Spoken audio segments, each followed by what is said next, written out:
আতিশ, আপনাকে দেখতে পাচ্ছি। হ্যাঁ, আমাকে শুনতে পাচ্ছেন আসাদ ভাই? হ্যাঁ, আমরা শুনতে পাচ্ছি।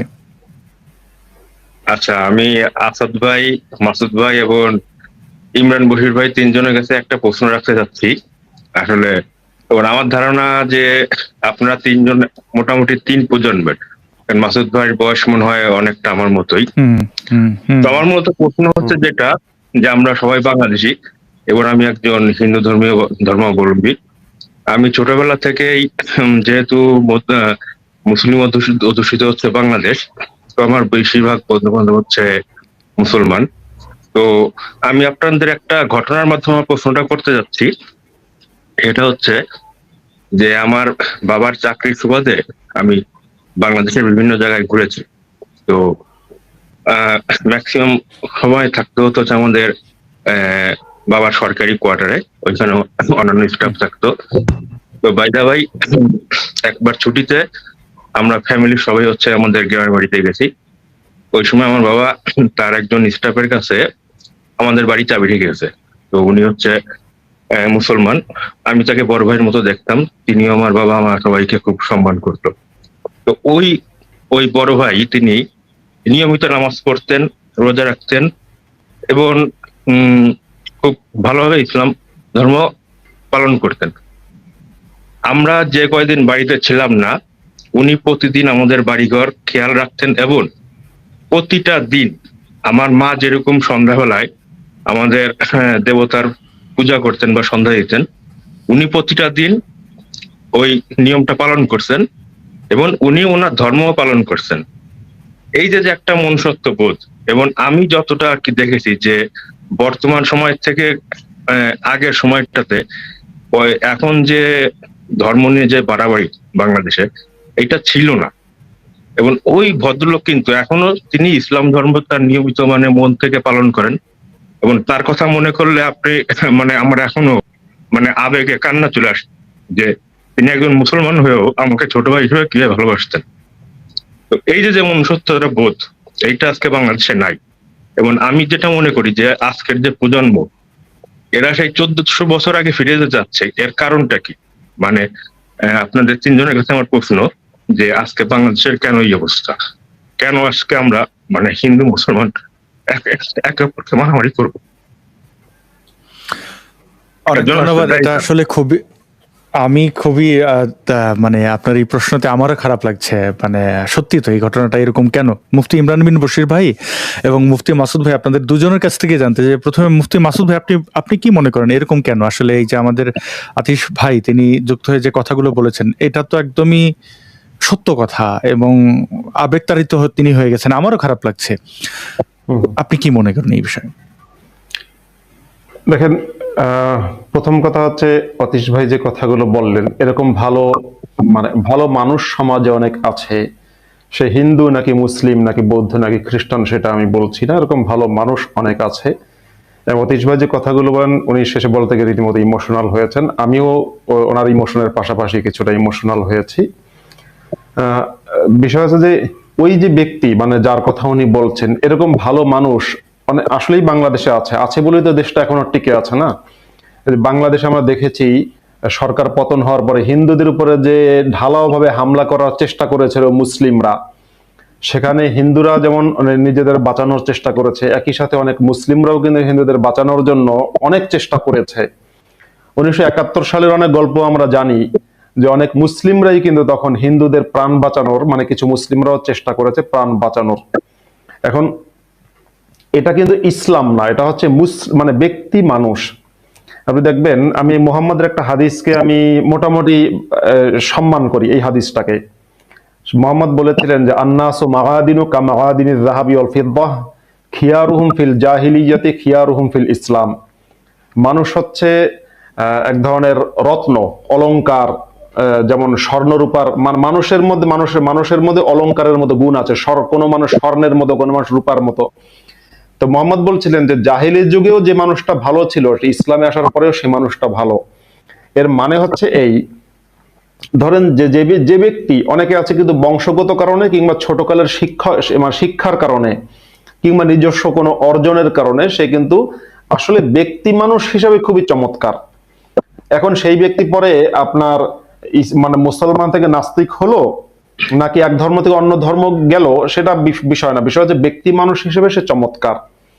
এরকম চমৎকার মুসলমান আমি অনেক দেখেছি, কিন্তু এটা এমন না যে ইসলাম তাকে শিখিয়েছে।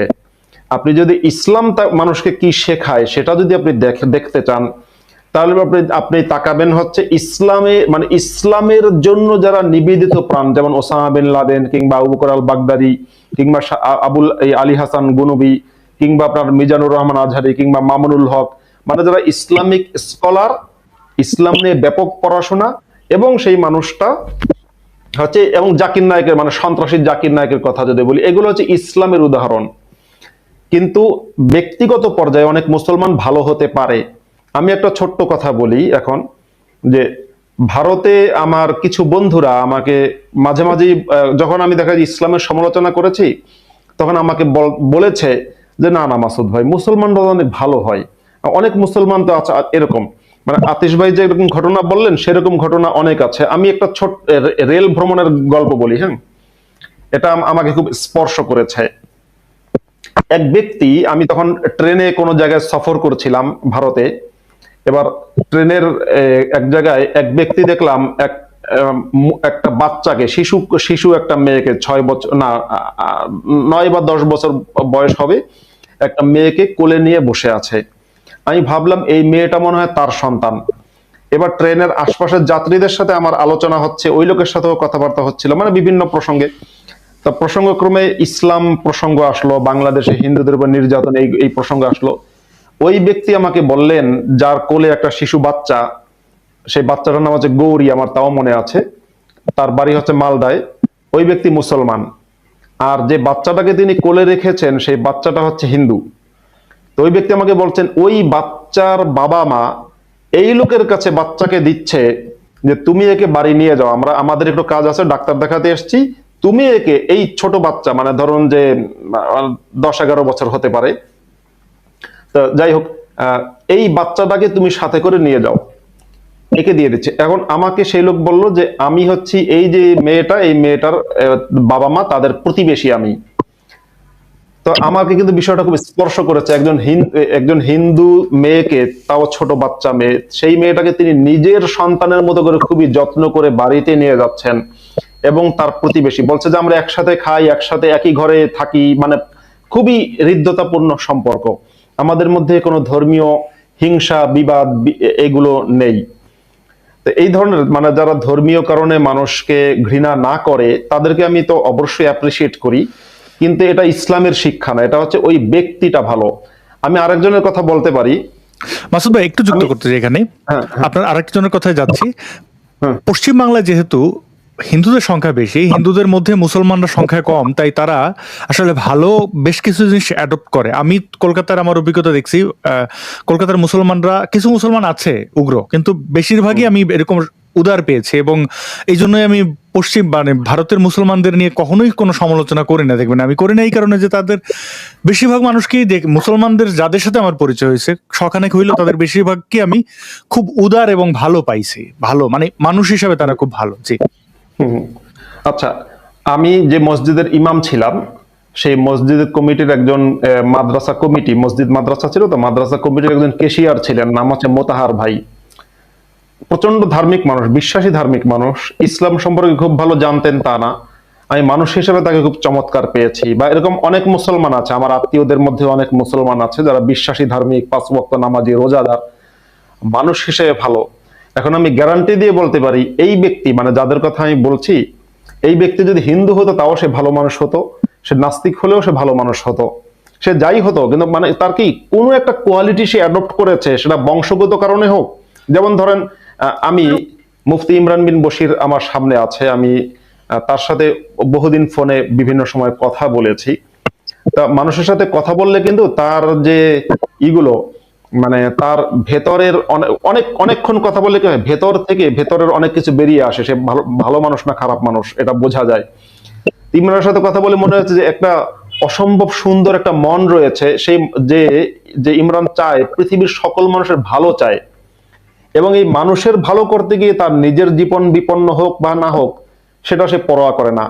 ধরা যাক কথার কথা, মুফতি ইমরান বা এরকম অনেক মানুষ আছে, সে আমি নাস্তিক নাকি আস্তিক বা ধার্মিক সেটা আমি বলছি না, অনেক হিন্দুরাও অনেক ভালো আছে।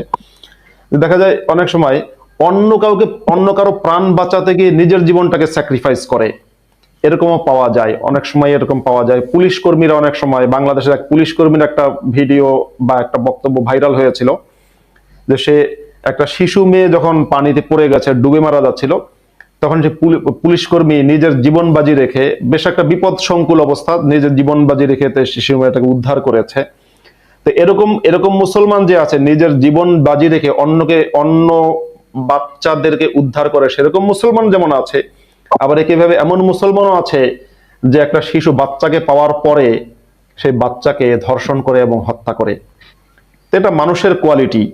এজন্য আমরা কিন্তু এই যে সাম্প্রদায়িক চিন্তা, আপনি যেটা বলছেন আতিশ ভাই, এখন সাম্প্রদায়িকতা তো বাড়ছে কেন, হ্যাঁ। মানুষের মধ্যে ঘৃণা বাড়ছে কেন? এই ঘৃণা বাড়ার কারণ হচ্ছে যে মানুষ ইসলাম সম্পর্কে আগের চেয়ে বেশি জানতে পারছে, ওয়াজের সুবাদে হোক বা অন্যান্য সুবাদে হোক, যেখানে ঘৃণা ছড়ানো হচ্ছে। এই দেখো আমাদের নবী বলেছে অমুসলিমদেরকে, কাফেরদেরকে ঘৃণা করতে হবে, তাদেরকে এই করতে হবে সেই করতে হবে, এটা মানুষ জানতে পারছে। জানার কারণে মানুষ হিংস্র হচ্ছে বাংলাদেশে। কিন্তু আগে মানুষ যখন কম জানতো, তখন মানুষের মধ্যে কিছু কিছু মানুষ অনেক ভালো, অনেক মানুষের মধ্যে অনেক ছিল, মানে কি বলে, সুচিন্তা ছিল, এখনো আছে। এই সুচিন্তাওয়ালা মানুষ। হ্যাঁ, হ্যাঁ, সরি আমি আপনাকে মানে বাধা দেওয়ার কারণে, বাংলাদেশে আগে যে আপনি আপনি কিংবা আমি কিংবা আসাদ ভাই, আমরা ছোটবেলায় যেটা দেখেছি যে এখন বর্তমানে যে পরিমাণে ওয়াজ হয়, এই ওয়াজটা ছিল না। কিন্তু ইসলাম ধর্মী যারা ছিল তারা কিন্তু তাদের ধর্ম ভালোভাবে পালন করতো, হিন্দুরা হিন্দু ধর্ম পালন করতো, সবাই সবার অনুষ্ঠানে, যেমন ঈদে হোক কিংবা পূজাতে হোক, যেমন পূজাতে আমার মুসলমান বন্ধুরা আমার বাড়িতে আসতো, ঈদে আমি আমার মুসলমান বন্ধুদের বাড়িতে যেতাম। এই যে একটা মানে বন্ধুত্বপূর্ণ কোন মানুষের সাথে মানুষের একটা হৃদ্যতা, সেইটা এখন বাংলাদেশে খুব অভাব। যে দেখা যাচ্ছে যে প্রতি জায়গায় প্রায় প্রতিদিনই ওয়াজ মাহফিল হয়, প্রচুর ওয়াজ মাহফিল হয়, কিন্তু মানুষের ভিতর মানুষের মানুষের যে হিংসা, যে বিদ্বেষ, সেইটা অনেকটা বেড়েছে। আসলে কি এবং আতিশ আজকে ভাই, যে দেশের অবস্থা। হ্যাঁ আপনি যেটা বলছেন এটা হ্যাঁ, ঠিক, বলেন। মানুষের মধ্যে হিংসা বিদ্বেষ বাড়ছে। বাড়ার কারণ হচ্ছে যে যখন আগে ধরুন বাংলাদেশে হিন্দু ছিল অনেক, মানে আগে তো হিন্দু বেশি ছিল, মানে হিন্দুরা আজকের তুলনায় বেশি ছিল। তা হিন্দু মুসলমানরা মিলেমিশে পাশাপাশি বসবাস করতো, হিন্দুরা মেলার আয়োজন করতো, যাত্রার আয়োজন করতো, হিন্দু মুসলমান মিলেমিশে। কিন্তু যখন হিন্দুর ক্রমশ কমতে লাগলো, তখন কি হয়েছে, তখন এক ধরনের একটা মানে তৈরি হয়েছে, শূন্যতা তৈরি হয়েছে, যে শূন্যতার কারণে এগুলো হচ্ছে। যেমন ধরেন আমার যে এলাকায় বাড়ি, মানে আমার পিরোজপুরের যে নাজিরপুর থানায় এলাকায় আমার বাড়ি, সেখানে একটা বাজার আছে, বিখ্যাত বড় বাজার, খুব নদীর পাড়ে একটা বাজার আছে, শ্রীরামকাঠি। আপনি ভাবুন, বাজারের নাম হয়েছে শ্রীরামকাঠি। ওই শ্রীরামকাঠি বাজারে আমি যখন ছোটকালে, আমি যখন হাফেজি পড়ি, আমি যখন হিফজ পড়ি এবং পরবর্তী যখন কিতাবখানায় পড়ি, সেই বাজারে যখন যেতাম, বাজারের 99% ব্যবসায়ী ছিল হিন্দু। আপনি ভাবুন যে একটা বাজারের, বিরাট বড় বাজার, একটা গঞ্জ, একটা বন্দর, সেখানে নদী বন্দর, 99% ব্যবসায়ী আমার ধারণা সে হিন্দু ছিল। বাজারের দুই পাশে, মানে বাজারের দুটো প্রবেশ পথ ছিল, একটা পশ্চিম দিক থেকে, একটা হচ্ছে পূর্ব দিক থেকে। দুই প্রবেশ পথে বিরাট বড় এক ধরনের দোকানের মতো করে, মানে মন্দিরের মতো ছিল, যেখানে মূর্তি রাখা, মূর্তিগুলো প্রকাশ্যেই দেখা যায়। এবং সেই বাজারে গেলে সন্ধ্যার সময় উলুধ্বনি, মানুষের দোকানে দোকানে ধূপধ্বনি, এগুলো দেখতাম। দেখে তখন আমি যেহেতু মাদ্রাসার ছাত্র ছিলাম এবং বিশ্বাসী মুসলমান ছিলাম, বাজারে গিয়ে শুধু হিন্দুদের অভিশাপ দিতাম, কারণ হুজুররা আমাদেরকে বলেছে হিন্দুদেরকে, মালাউনদেরকে অভিশাপ দিতে হবে। বাজারে গিয়ে আমি আব্দুল্লাহ আল মাসুদ, আল্লাহ তুমি মালাউনদের ধ্বংস করে দাও, আল্লাহ কি অবস্থা, মানে খুবই ইরিটেটিং হতো। এবং যদি মন চাইতো সব মূর্তি ভেঙে ফেলে হিন্দুদেরকে ধরে ধরে মারি।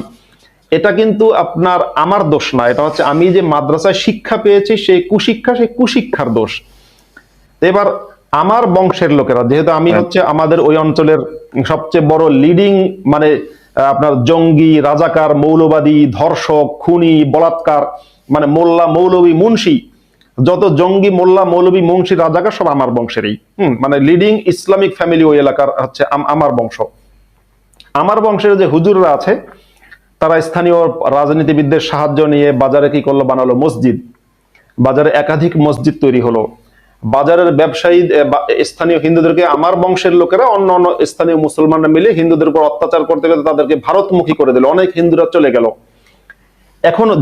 এখনো আমি যা শুনেছি, সেই শ্রীরামকাঠি বাজারের আপনার সম্ভবত 60% ব্যবসায়ী এখনো হিন্দু, কিন্তু যেটা ছিল 99% সেটা কিন্তু 60 বা 50% হতে পারে, সেটা কিন্তু অর্ধেকে নেমে এসছে।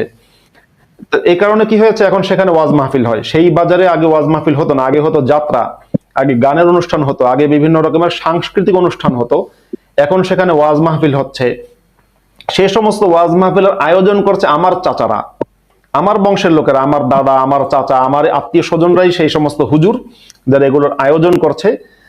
এবং শিশু বলাৎকারীরাই আয়োজন করছে, যারা মাদ্রাসা বানিয়ে শিশুদের ধর্ষণ করে। আমার আত্মীয় স্বজনরা, মানে কিছু বলার নেই ভাই, আমার আত্মীয় স্বজন কি হলে কি হবে, আমার চাচা হলে কি হবে, আমি যেটা সত্য সেটাই বলবো, সত্য বলতে কোনো সমস্যা নেই। এই যে এখন শূন্যতা তৈরি হচ্ছে, এখন দেখা যাবে কি, যখন সেই বাজার থেকে হিন্দুরা কমে যাচ্ছে, এখন সেখানে ইসলামিক অ্যাটাক কিন্তু হবে, ধীরে ধীরে আরো কমাবে হিন্দুদেরকে, হিন্দুরা আরো বেশি ভয় পাবে, আরো বেশি ওয়াজ হবে, সেই ওয়াজের মধ্যে হুজুররা হিন্দুদের বিরুদ্ধে ঘৃণা ছড়াবে। এবং দেখা যাবে যে হয়তো আতিশ ভাই, সেখানকারই কোনো হিন্দু দেখা যায় তো কোনো মুসলমান ব্যবসায়ী হয়তো সেখানকার কোনো হিন্দু ব্যবসায়ীকে প্রোটেকশন দিচ্ছিল বা তার সাথে ভালো সুসম্পর্ক রাখছিল। যখনই সেই মুসলমান ব্যবসায়ী জানতে পারলো যে হুজুর বলেছে হিন্দুদের সাথে বন্ধুত্ব রাখলে বেহেশতে যাওয়া যাবে না, কোরআনের আয়াত দিয়ে হাদিস দিয়ে শোনালো, তখনই কিন্তু এই বন্ধুত্বটা রাখবে না আল্লাহর সন্তুষ্টির জন্য। সমস্যা ওইখানে। হিন্দুরা বাংলাদেশ থেকে চলে গিয়েও কিন্তু আমাদের দেশের ক্ষতি হয়েছে। আমি বলি হিন্দুদের বাংলাদেশ থেকে চলে যাওয়া উচিত না। কেন যাবে? তারা যে কোনো মূল্যে হিন্দুদের উচিত একেবারে নিজের শক্তি সামর্থ্য নিয়ে শির দ্বারা সোজা করে বাংলাদেশে থাকা, সোজা করে চলে যাওয়াটা উচিত। মানে এই ইসলামপন্থীদের, মানে এই ইসলামিস্ট যারা সন্ত্রাসবাদে বিশ্বাস করে, তাদের এতে সারেন্ডার না করা। আমি একটু আতিশ দা, আমি একটু মুফতি ইমরান বিন বশির কাছে শুনতে চাই। মুফতি ইমরান বিন বশির ভাই, আপনি কি মনে করেন যে আমাদের আতিশ দা যে বললেন সাম্প্রদায়িক সম্প্রীতি যেটা ছিল এটা সত্যিই ছিল, এখন যে এই কঠিন অবস্থা, মাসুদ ভাই খুব বিস্তারিতভাবে আমাদেরকে জানালেন, আপনি কি মনে করেন? মাসুদ ভাই বলে দিয়েছে, আসলে আমার কথাগুলি বলে দিয়েছে। হয়তো আমি যদি এখন বলিও সেম কথাই হবে, হয়তো উদাহরণ একটু চেঞ্জ হতে পারে।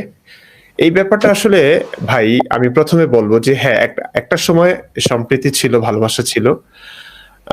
ইসলামের প্রচার তখন এত বেশি ছিল না আমার কাছে মনে হয়। ইসলামের প্রচার প্রসার এই টেকনোলজির কারণে বেশি হচ্ছে। আর ইসলামের প্রচার প্রসার যত বেশি হবে, মানুষ যত বেশি খাঁটি মুমিন হবে, মুসলিম হবে, তত বেশি অমুসলিমরা অনিরাপদে থাকবে এবং তাদের প্রাণনাশের আশঙ্কা থাকবে। মানে যত পাক্কা মুমিন হবে তত বেশি অমুসলিমরা অনিরাপত্তা তারা মানে অনিরাপদে থাকবে। আপনি এই যে ভালো খারাপের যে ব্যাপারটা বললেন, এটা নৈতিকতার উৎস আসলে কোথা থেকে, এই আলোচনাগুলো খুব ডিপ, সেদিকে আমি যাব না। ওই অভিজিৎ রায়, আসাদ ভাই, এই লোকটার কথা শুনলে আমার মানে আমি ঠিক থাকতে পারি না। এই লোকটাকে মেরে ফেললো। অবিশ্বাসের দর্শন বইটা আমি পড়েছিলাম। আমি সায়েন্টিফিক ব্যাপারগুলো হয়তো এক্সপ্লেন করতে পারবো না, কিন্তু আমি বুঝি নীতি নৈতিকতার উৎস আসলে কোথা থেকে হয়। একটা মানুষ যখন ভালো হয়, বিশেষ করে আমি আমার ধর্মের দৃষ্টিকোণ থেকে বলতে পারি, কোন মুসলিম যদি ভালো হয়, আপনি নিশ্চিত জেনে নেবেন সে মুসলিম শুধু বংশের সূত্রে সে মুসলিম। সে ইসলামটা বুকে ধারণ করেনি। বুকে যদি সম্পূর্ণ ইসলাম ধারণ করতো, তাহলে সে ভালো মানুষ আপনি তাকে বলতে পারতেন না। আমি আমার যদি দেই, আচ্ছা জি প্লিজ উদাহরণ দিতে পারেন। আমি যখন পাক্কা মুমিন ছিলাম, পাক্কা মুমিন বলতে আমার তখনও কোনো সংশয় দেখা দেয়নি। তারপরেও হুজুরা যখন বলতাম, আমি একটু আগে বলেছিলাম, যেমন আমি মিষ্টি খেতাম হিন্দুদের দোকান থেকে। আমার কথা ছিল যে ওই লোকটা মানুষ, সে বিজনেস করছে, পাশাপাশি আরেকটা মুসলিম দোকান আছে চাঁদপুরে, যারা আছেন চাঁদপুরে মুসলিম সুইটস আছে, তারপরে হচ্ছে হেভেন এবং 1 মিনিট আর হেভেন। 1 মিনিট হচ্ছে ইয়ের দোকান, হিন্দুদের দোকান। ওই মিষ্টিটা মানগতভাবে ভালো ছিল এবং খেতেও সুস্বাদু ছিল। আমি একটা জিনিস টাকা দিয়ে কিনবো, এখন আমাদেরকে শেখানো হতো সব মানে পারিপার্শ্বিক সব জায়গা থেকে আমরা এটা শিখতে পারতাম যে হিন্দুদের দোকান থেকে মিষ্টি খাওয়া যাবে না। তারা অনেক কথাবার্তা বলতো যেগুলোর কোনো প্রমাণ আমার কাছে ছিল না। আমি যখন পাক্কা মুমিন ছিলাম, মানে আমার কোনো সংশয় দেখা দেয়নি, তখনও পর্যন্ত আমি আমি হিন্দুদের দোকান থেকে মিষ্টি নিতাম। আমার কথা হচ্ছে আমি টাকা দিয়ে নিব, এবং মানুষ হিসেবে আমি কোনো ভেদাভেদ দেখি না এখানে। মুসলিমও একরকম, আমার কাছে হিন্দুও একই রকম। কারণ আমি দেখব এর মধ্যে ভালো পণ্য কোনটা পাচ্ছি। আমি হিন্দুর দোকানের পণ্যটা যদি ভালো হয়, অবশ্যই আমি হিন্দুদেরটা নিব। তো সেই হিসেবে আমার এই ব্যাপারটা যারা জানতো, এরা আমাকে, আমার মুসল্লিরাই, হুজুর আপনি এত আলেম হয়ে আপনি হিন্দুদের দোকান থেকে মিষ্টি খান, এই যে এভাবে তিরস্কার করতো। মানে তাদের কাছে আমি ভালো মুসলিম না, কারণ একজন ভালো মুসলিম হলে আমি এই কাজটা করতে পারতাম না।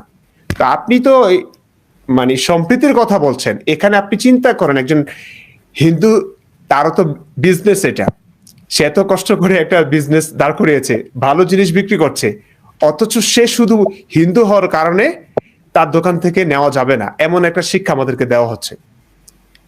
তো আমি যে কথাটা একটু গুছিয়ে আনছি, মানে আপনি যে ভালো মানুষগুলো আগে দেখতেন, তাদের কাছে ইসলামের প্রচার প্রসার এভাবে ঘটে নাই, তারা ইসলাম সম্পর্কে এতটা বেশি জানতো না। ইন্টারনেটের মারফতে ইসলামটা অনেক বেশি প্রচারিত হচ্ছে, মানুষ আলেমদেরকে শুনতে পাচ্ছে, আর যত বেশি তারা আলেমদের কাছ থেকে ইসলাম শুনবে, ইসলাম সম্পর্কে জানবে, তাদের মাইন্ড ইসলামী মাইন্ড হয়ে যাবে। তখন দেখবে যে সম্প্রীতি থাকবেই না। হ্যাঁ, মুসলিমরা ভালো থাকবে, আপনি লা ইলাহা ইল্লাল্লাহ পড়বেন, হ্যাঁ, তখন ভালো থাকবেন। এটা তো নবীর শিক্ষা। যেই হাদিস আছে, যে নবীর শিক্ষা হচ্ছে উমিরতু আন উকাতিলান নাস হাত্তা ইউকালু লা ইলাহা ইল্লাল্লাহ, হাত্তা, ঠিক আছে, হাত্তা ইয়াকুলু লা ইলাহা ইল্লাল্লাহ। আপনি দেখেন, যতক্ষণ না একটা মানুষ লা ইলাহা ইল্লাল্লাহ বলবে, ততক্ষণ পর্যন্ত আমি তাদের সঙ্গে, এর আগ পর্যন্ত তাদের সঙ্গে যুদ্ধ করতে আদিষ্ট হয়েছি, কতল করা। যে ধর্মের মৌলিক শিক্ষা হচ্ছে এটা, একটা মানুষ ইসলাম ধর্মে দীক্ষিত হবার আগ পর্যন্ত তাদের সঙ্গে যুদ্ধ করবার ঘোষণা নবী এটা করে গেছেন, সাহাবে কেরাম করে গেছেন, ইসলামের দীর্ঘ ইতিহাস এটাই বলে আমাদেরকে। এখন যতটুকু ভালো সভ্যতার মধ্যে আছি আমরা, হয়তো ইসলাম ওইভাবে আসে নাই। ওইভাবে যদি আসতো 1450 বছরের আগের ইসলাম যদি পুরোপুরি চলে আসে, তাহলে মনে করুন শুধু আপনাদের না, অমুসলিমদের এই পৃথিবীতে থাকাটাই দায় হয়ে যাবে। ইমরান, অনেক ধন্যবাদ। আমি একটু এর সাথে যুক্ত করি। আতিশ ভাই, আমাদের বাংলাদেশের যিনি জাতীয় কবি কাজী নজরুল ইসলাম, কাজী নজরুল ইসলামের অনেকগুলো কবিতা, মানে অনেক কবিতা আমি পড়েছি, আর এমনিতে নজরুলের কবিতা আমার ভালো লাগে, কবিতা গান। তো নজরুল অনেক কবিতা পড়লেই কিন্তু একটা জিনিস বোঝা যায়, তার মধ্যে একটা মানে হিউম্যানিটেরিয়ান অ্যাপ্রোচ সবসময় ছিল, যে কারণে তিনি সাম্যবাদী, এরপর আছে নারীদের নিয়ে, মানুষ নিয়ে অনেক কবিতা লিখেছেন, যেখানে তিনি আপনার কি বলে নারী অধিকারের পক্ষে, সাম্যের পক্ষে বিভিন্ন কথা বলেছেন, যে গাহি সাম্যের গান মানুষের চেয়ে নাহি কিছু মহিয়ান, এরকম লিখেছেন। তো এই নজরুল আবার এই নজরুল কিন্তু কবিতা লিখেছেন আবার মহররম নিয়ে, নীলসিয়া আসমান লালে লাল দুনিয়া আম্মা লাল তেরি খুনকিয়া খুনিয়া। এই নজরুল আবার কবিতা লিখেছেন ওমর ফারুক নামে একটা কবিতা, সেখানে তিনি বলেছেন যে বৃত্ত চড়িল, মানে কবিতার মাঝখানের একটা অংশ, বৃত্ত চড়িল উটের পিঠে ওমর ধরিল রশি, মানুষের স্বর্গে তুলিয়া ধুলায় নামিল শশী। এরকম কবিতাগুলো পড়লে মানে হিন্দু মুসলিম নির্বিশেষে,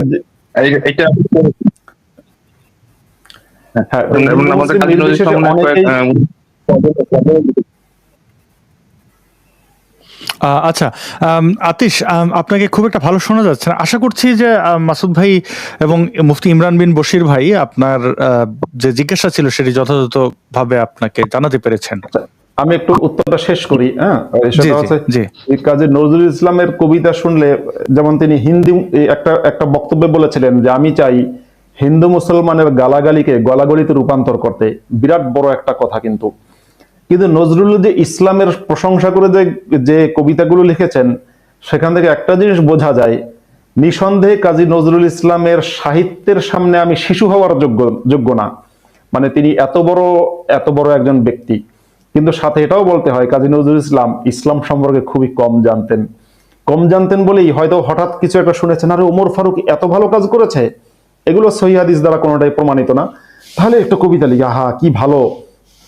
কিন্তু আমি যেটা বোঝাতে চাচ্ছি, এই ইসলাম সম্পর্কে না জানার কারণে, প্রথমত কম জানতেন, একেবারে জানতেন না তা না, এই যে কম জানার কারণে এবং নিজের মধ্যে যে একটা সুকুমার বৃত্তি বা একটা সুন্দর মন, যেখানে তিনি মানুষের সাথে মানুষের সম্প্রীতি দেখতে চেয়েছেন, সেই কারণে, এবং মানুষে মানুষে তিনি সাম্য দেখতে চেয়েছেন, সে কারণে তিনি কিন্তু অনেক ভালো ভালো কবিতা লিখেছেন।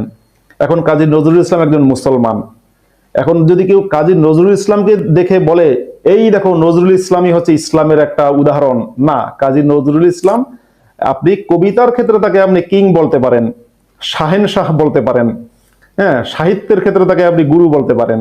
ইসলামের মানে একজন মুসলিমের আদর্শ মুসলিম বা ইসলামের কি বলে ইসলাম হিসেবে কাজী নজরুল ইসলামকে দেখলে ভুল হবে, কারণ তিনি প্রকৃত মুসলমান না। সেই যুগের মুসলমান, সেই যুগের হুজুররা কাজী নজরুল ইসলামকে কাফের ফতোয়া দিয়েছিল, যেটা ইতিহাসের পাঠকেরা সবাই জানে। জি মাসুদ ভাই, এমনও তো হতে পারে যে তিনি আসলে প্রকৃত ইসলাম জানতেন, কিন্তু যেহেতু ইসলামে ভালো কথা খুবই সামান্য, নগণ্য, একদম তলানিতে, তাই তিনি কিছু ভালো প্রশংসার মাধ্যমে মুসলমানদের মানুষ বানানোর চেষ্টা করেছেন। যেমন আমাদেরই ভারতবর্ষেই দেখা যায় বুড়ির কাটা দেওয়ার গল্প মানুষ তৈরি করেছে। কেন তৈরি করেছে? উদ্দেশ্য কি? মোহাম্মদ যেহেতু কোনো ভালো কাজ করে নাই, এইটার মাধ্যমে হলেও যে শত্রু যদি তোমাকে আক্রমণও করে তুমি তার প্রতি সদয় হও, এরকম একটা মেসেজ দেওয়া। যে এই গল্পটা তৈরি করছে তার উদ্দেশ্য তো ভালো। হতে পারে আমিও সেটাও হতে পারে, জানি না। অনেক ধন্যবাদ মাসুদ ভাই, কি চমৎকার ভাবে আপনি বুঝিয়ে বলেন। আতিশ দা, আপনাকে ধন্যবাদ জানিয়ে বিদায় নিতে চাই আপনার কাছ থেকে। আমাদের আরো অতিথি আছেন, আশা করি আপনার শব্দ আসছে না। অনেক ধন্যবাদ আপনাদের তিনজন। হ্যাঁ, আপনাদের তিনজনকে অনেক ধন্যবাদ, আবার কথা হবে। জি ভালো থাকবেন। নিশ্চয়ই। জি ভালো থাকবেন, অনেক ধন্যবাদ আপনাকে।